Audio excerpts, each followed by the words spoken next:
아버지 은혜와 사랑을 감사합니다. 이 한 시간에도 하나님 저희를 사랑해 주시고 아버지 앞에 나와 경배하며 은혜를 사모할 수 있도록 하나님 복을 더해 주심을 감사합니다. 이 한 시간에도 하나님 저희를 통해 영광 받아 주시고 주의 은혜가 하나님이여 물같이 흘러내리는 은혜가 있게 하여 주옵소서. 부족한 점을 하나님 도와주시고 붙들어 주시고 은혜 가운데 하나님 역사하여 주시옵소서. 하나님의 긍휼과 자비가 임하게 하여 주실 줄 믿습니다. 하나님 우리를 통해 영광 받아 주시옵소서. 부족한 종을 통해 하나님 말씀의 선한 도구만 삼아 주시옵소서. 주 예수님 이름으로 기도하옵나이다.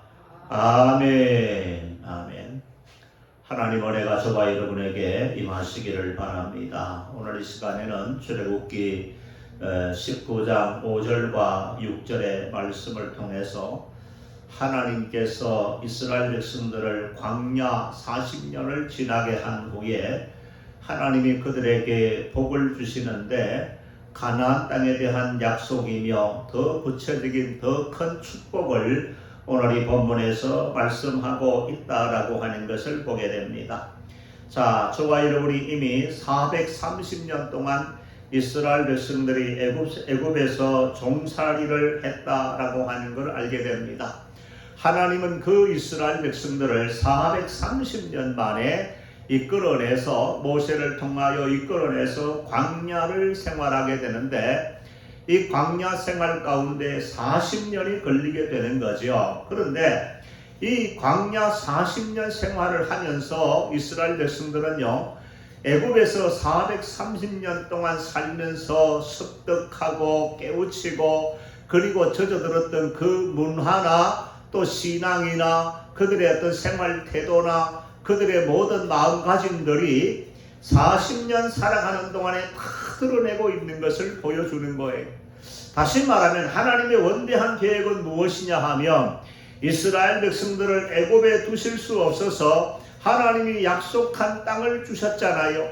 그 약속한 하나님의 땅에 들어가려면 하나님의 나라에 맞는 질서가 회복되어져야 됩니다.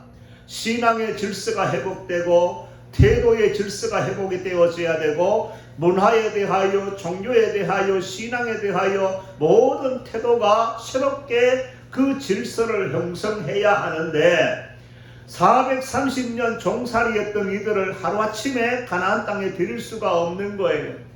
그래서 430년 동안 그들이 종살이했던 애굽의 모든 습관을 광야 40년 동안에 하나님께서 그 광야에서 씻어내고 그리고 닦아내고 그들을 그야말로 하나님의 나라의 백성에 맞도록 하나님이 훈련해 나가셨다 하는 사실을 우리가 알게 되는 거예요. 그래서 신명기 8장 16절에 다 뭐라고 말씀하고 계십니까? 이는 다 너를 낮추시며 너를 시험하사 너를 낮추고 시험했다 이 말이에요. 광야에서 환난이 많았다, 시련이 많았다, 고난이 많았다.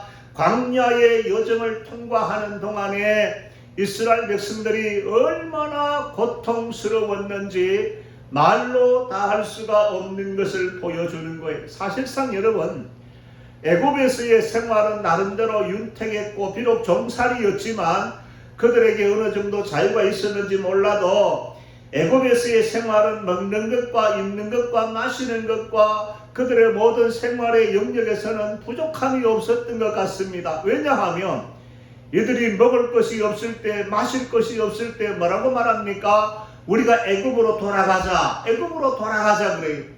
왜냐하면 애굽에는 고기도 먹었다. 부추도 먹었다. 애굽에서는 제대로 좀 살았다 이 말이에요. 그러니까 그 애굽에서의 종살이가 광야의 생활보다 훨씬 나았다라는 거예요. 그러니까 문제가 있으면 모든 어려움이 있으면 그리고 그들에게 다가오는 시련이 있기만 하면 그들은 언제나 우리가 애굽으로 돌아가자, 애굽으로 돌아가자 이 말을 끊임없이 되뇌이는 거예요. 이런 이스라엘 백성, 이런 이 백성들을 하나님 입맛에 맞게, 하나님 의도에 맞게 하나님이 원하시는 나라와 백성을 이루기 위해서는 그냥 들여보낼 수가 없는 거예요. 그래서 내가 너를 낮췄다, 내가 너를 시험했다, 내가 너를 낮추고 너를 시험한 결과가 뭐냐? 마침내 네게 복을 주려 하십니다. 결과적으로 하나님이 낮추고 시험하신 이 모든 결과는 뭐냐? 하나님께서 내게 복을 주시기 위함이었다라고 하는 사실을 기억해야 되는 것입니다. 그렇기 때문에 하나님께서 세우신 나라를 허락하기 위하여 하나님이 이루실 나라와 하나님의 신정 질서를 세우기 위하여 하나님이 주인 되시는 나라, 하나님이 통치하는 나라, 하나님이 영광 받으시는 나라, 하나님이 주인 되는 나라, 이걸 다시 개인적으로도 저와 여러분이 하나님이 나를 다스리고 하나님이 나를 지배하고 하나님이 통치하고 내가 내 인생의 주인이 아니고 하나님이 내 인생의 주인이 되신다고 하는 이러한 것을 고백하도록 만드는 것이 하나님의 의도였다 하는 사실입니다. 2020년 다니엘 기도회가 21일 동안 마쳤어요. 제가 그 현수막을 걸어놓은 것은 저는 이 현수막을 통해서 매일매일 올라오는 이 강사님들의 말씀을 들으면서 이 21일 동안, 이 20하루 동안 너무나 큰 은혜를 받았어요. 근데 제가 20일 날 나오신 그 정윤선 대표라고 하는 분이 간증을 하는데 참 이분도 은혜가 되더라고. 은혜가. 원래 이분은 사모님이 되고 싶었어요. 목사님 사모님이 되고 싶어가지고 모든 초점이 어떻게 하면 내가 목사님 사모님이 될 수 있을까, 여기에 초점이 맞춰졌던 분이세요. 근데 그의 어머니는 친모가 아니고 사실 자기 친모가 아닌 다른 어머니를 통해서 잘하게 되는데, 이 어머니가 하나님 앞에 신앙생활하는 상처를 받고 신앙을 포기하고 있는 상태입니다. 근데 이 정윤성이 자매는 나는 목사님 사모님이 되고 싶어가지고 늘 하나님 앞에 내가 좋은 목사님 사모님 되게 해달라고 기도했다라는 거예요. 이분이 그래서 내가 사모가 되려고 하면 어떤 길을 가야 되느냐, 학교를 어디를 가야 되느냐, 그래서 신학교를 들어갔어요. 신학교를 들어가서 신학교를 하는 동안에 1학년을 마치고 2학년 하려니까 등록금이 없는 거예요. 그래서 등록금을 모으기 위해서 학교를 휴학하고 열심히 아르바이트를 하는데 얼마나 많은 아르바이트 하는 학교 앞에 있는 복사집에서 아주 오랫동안 책을 재본하고 복사하고 이런 일들을 수년 동안 하고, 그러다가 어머니가 안양에다가 술집을 차렸어요. 그런데 그 어머니가 손이 귀하니까 네가 와서 일해라. 그 사모 되려고 하는 사람을 불러다가 술집에서 일을 시키는 거예요. 그 술집에서 이러면 그 술집에 오는 사람들이 다 그렇잖아요. 추파를 던지고, 그리고 이 사람이 골뱅이를 하도 잘 묻혀가지고 나르는 골뱅이, 안양의 골뱅이, 그렇게 소문이 날 정도로 이 사람이 골뱅이를 잘 묻혔다는 거예요. 그래서 이 어머니는 그 술집에서 일하면서 이 사람 속에는 예수의 영이 있으니까 나는 여기서 일하면 안 되는데 그런 마음의 갈등이 있는 거예요. 그러다가 어머니가 골뱅이를 말던 그 양토리로 머리를 쥐어 때리고 이런 일들이 수없이 많았던 거예요. 그러다가 그 어머니 술집에서 나와가지고 성교원 요사로 한 몇 년을 봉사를 하게 됩니다. 성교원 봉사하다가 그리고 다시 온누리교회 경배와 찬양이라고 하는 유명한 찬양단 있잖아요. 거기 간사로 들어가는 거예요. 간사로 들어가가지고 찬양을 하고 행정을 보고 그러는 중에 거기서 어떤 한 청년을 만나서 결혼을 하게 됩니다. 이 결혼을 하게 되어서 행복하게 사는 거예요. 그래서 자기는 비록 목사님 사모님이 되고 싶었지만 이 사람은 목사가 아니었어요. 어떤 그 예술 쪽에 감독을 하는 사람인데 이 사람을 만나가지고 결혼을 하는데 아이를 낳았어요. 아이를 낳고 행복하게 지낼 즈음에 남편에게 뇌종양이 발생하게 된 거예요. 근데 이 뇌종양은요, 좌뇌와 우뇌 요 사이에 이게 시신경, 보는 거, 그 다음에 미각, 맛보는 거, 그 다음에 말하는 거, 여기까지가 이게 치명을 준다라는 거예요. 치명타라는 거예요. 이 남편은 맛을 잃었어요. 맛을 잃으니까 남편이 먹고 싶다는 건 다 갖다 주는 거예요. 이거 먹어도 안 나고, 저거 먹어도 안 되고, 그거 다 갖다 주는 거예요. 그리고 사람이 이제 알아볼 수 없는데 자꾸 시신경이 나빠지는 거예요. 말이 어눌합니다. 한 번은 남편이 포도가 먹고 싶다고 우리처럼 정확하게 포도라고 말 못하고 옹알거리면서 도도 그랬나 봐. 그 부인이 이 포도를 사러 가게를 갔어요. 포도를 사려고 했는데 갑자기 허전함이 느껴져 뒤를 돌아보니까 이 지갑을 누가 소매치기 하고 가버린 거예요. 아픈 남편이 먹고 싶다고 하는 포도를 사러 왔다가 소매치기를 당했어요. 소매치기를 당했어요. 그 남편에게 돌아와서 포도를 못 샀노라고 그렇게 말하고 남편을 손잡고 울었다는 거예요. 그래서 집에 돌아왔어요. 집에 들어왔는데 대문이 열리고 창문이 열리고 장롱이 다 열려 있고 집안의 모든 서랍은 다 열려 있고 도둑이 들어온 거예요. 도둑이. 여러분, 포도 먹고 싶다는 남편을 위해 포도 사러 갔다가 소매치기 당했지요. 집에 돌아오니까 도둑이 들어가지고 온 집안을 헤집어 놓았지요. 여러분, 거기서 느끼는 절망. 더구나 남편은 이게 시신경이 이게 이제 죽어가고 있고 미각을 잃었고 그리고 이 듣는 소리도 제대로 못하고 이런 불행한 상황에서 울고 싶은데 아이가 놀랄까봐 울 수가 없는 거야. 그래서 나와가지고 화장실에 가서 수건을 입에 물고 울었다는 거예요. 근데 엄마가 화장실에 우는 소리가 아이가 듣고 놀래가지고 이 엄마가 다시 방에 들어와서 아이를 안고 있는데 그때 이 자매에게 하나님의 음성이 들린 거예요. 하나님의 은혜가 뭐냐? 남편이 질병을 만나서 암을 뇌종양을 만나서 이 사경을 헤매고 있고 가세는 기울었고 그 어머니는 그 아들 때문에 놀래가지고 소리만 큰 소리 하면은 깜빡깜빡 기절하는 거예요. 그러니까 온 집안이 막 그야말로 풍각살이 난 거예요. 남편 어떻게 될지 모르지요.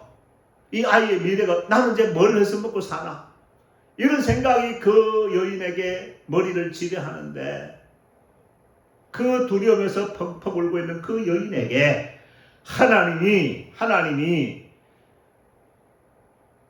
자기에게 찾아오신 거예요. 그 이분이 뭐라고 말하냐면은 하나님은 옳습니다. 하나님이 옳다는 그러한 고백을 하게 되는 거예요. 남편이 뇌종양을 만나도 하나님 옳습니다. 내가 소매치기를 당한 것도 하나님 옳습니다. 우리 집에 도둑이 든 것도 하나님 옳습니다. 손가락을 만져보니까 손가락이 10개가 다 있어요. 발가락을 만져보니까 발가락이 10개가 다 있어요. 머리카락을 만져보니까 머리카락이 있고 눈이 2개고 코가 하나 있고 입이 있고 말할 수 있다라는 게 이게 모두가 내가 원해서 이렇게 된 게 아니고 내가 내 코는 이렇게 생기게 해주세요. 내 눈 이렇게 생기게 해주세요. 내 입은 이렇게 생기게 해주세요. 이렇게 요구하지 않았는데도 하나님 이렇게 적당하고 다 그냥 그래서 모든 것이 하나님이 옳으시고 모든 것이 하나님의 은혜다라고 하는 것을 그 여인이 깨닫게 된 거예요. 여러분, 이때부터 이 자매가 변화가 일어나게 됩니다. 뭘 해먹고 살까, 어떻게 할까 미래가 불확실한데 이분이 디자인을 공부하게 된 거예요. 디자인. 이 사람이 디자인을 전공한 게 아니에요. 그래서 인터넷에 떠 있는 디자인에 대한 강의를 다 들으면서 이분이 디자인을 해서 지금은요 정윤선 디자인 직원이 한 10명씩이나 거느리고 있는 큰 회사로 성장했다는 거예요. 여기서 제가 무엇을 느끼느냐 하면은 하나님이 옳다라고 인정하는 것까지가 얼마나 어려운가. 이스라엘 백성들이 430년 동안 애굽에 종살이하던 그 사상과 체질과 태도가 다 굳어져 있는데 광야 40년은 무엇이냐? 하나님이 옳습니다. 하나님이 옳습니다라고 인정하도록 만드는 것이, 하나님의 주권을 인정할 수 있도록 만드는 것이 광야의 계절이고 시절이고 기간이라는 거예요. 고난을 당하는 사람 누가 좋아합니까? 환난 당하는 사람 누가 좋아합니까? 내게 시련이 오는 걸 누가 기뻐하겠습니까? 고난과 환난과 시련과 핍박이 내게 왔을 때 이걸 좋아할 사람 한 사람도 없습니다. 그런데 그 고난의 자리에서, 환난의 자리에서, 질병의 자리에서, 고통의 자리에서 하나님이 옳다라고, 하나님이 옳으시다고 인정할 수 있는 믿음의 고백이 어디에서 나오느냐 이거예요. 여러분, 결과적으로 뭘 말합니까? 광야는 나쁘지가 않아요. 광야는 최악이 아니에요. 환난은 마지막이 아니에요. 시련과 질병은 마지막이 아니에요. 많은 사람들이 그 즈음에 절망하고, 그 즈음에 넘어지고, 그 즈음에 꺾이고, 그 즈음에 엎어집니다.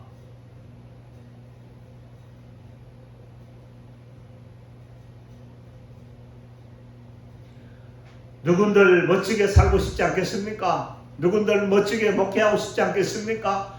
누군들 멋지게 보란듯이 살고 싶지 않겠습니까?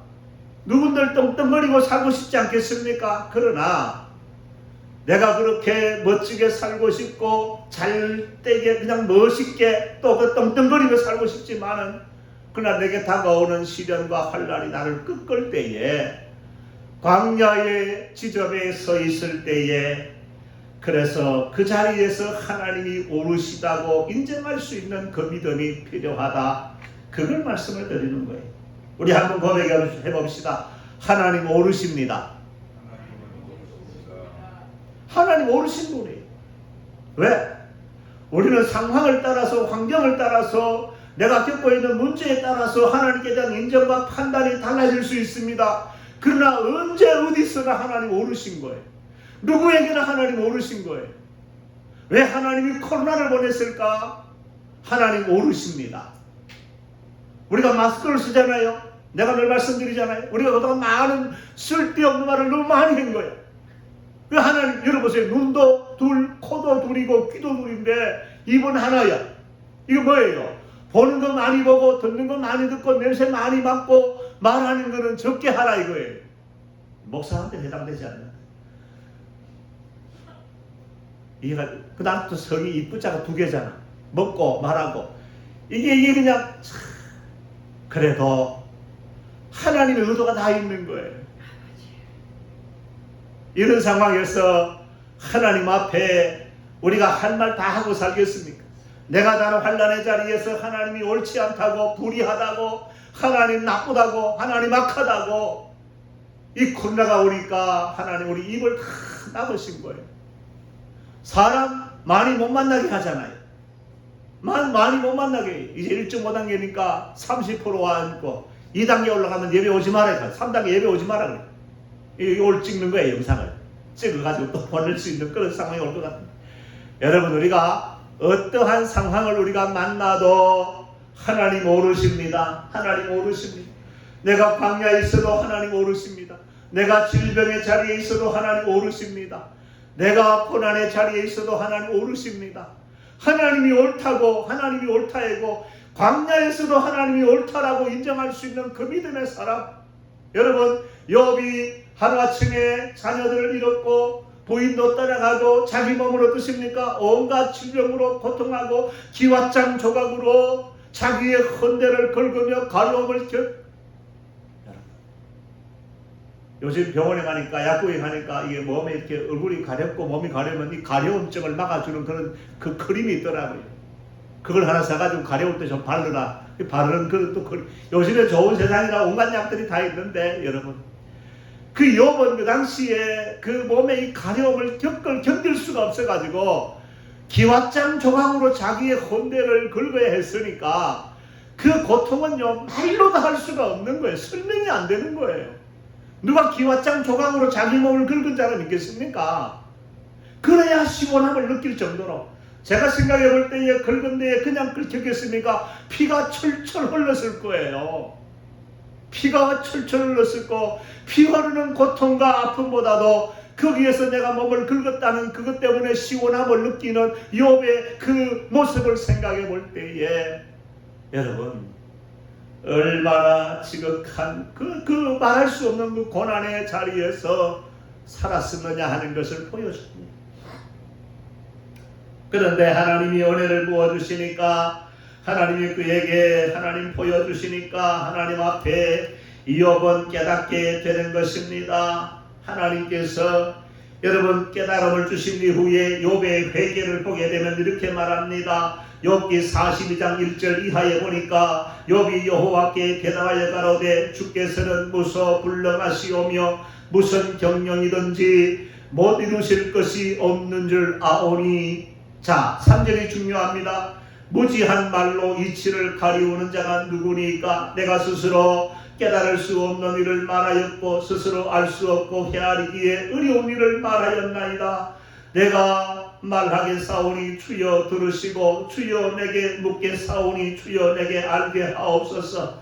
내가 주께 대하여 귀로 듣기만 하였었더니 이제는 눈으로 주를 배움나이다. 그러므로 내가 스스로 화나고 티끌과 재 가운데서 회개하나이다. 그렇게 고백하고 있는 거예요. 내가 그동안 하나님 앞에 짓거리고 내가 그동안 하나님 앞에 행동한 것이 무지한 것이었다. 하나님을 제대로 알지 못한 것이었다. 자기 스스로의 죄를 고백하고 있는 것을 보여주는 것입니다. 사랑하는 여러분, 오늘 제가 19장 5절 이하의 말씀을 읽어놓고 광야에 대한 부분을 너무 말씀을 많이 했는데 다음 시간에 이어서 계속 말씀할 것입니다. 오늘 이 말씀을 통해서 우리가 여러분 이 말씀에 오기까지 하나님 우리에게 이 광야라고 하는 이 과정과 또 이 여정을 통하여서 하나님은 내게 무엇을 요구하고 계시느냐? 하나님 오르시다. 하나님 오르시다. 하나님 옳습니다. 내가 무슨 일을 만나든지 하나님 옳습니다. 내가 무슨 문제를 만나든지 하나님 옳습니다. 하나님이 옳다고 하나님이 오르시다고 인정할 수 있는 그 믿음의 자리에 들어가기를 하나님이 원하고 계신다는 거예요.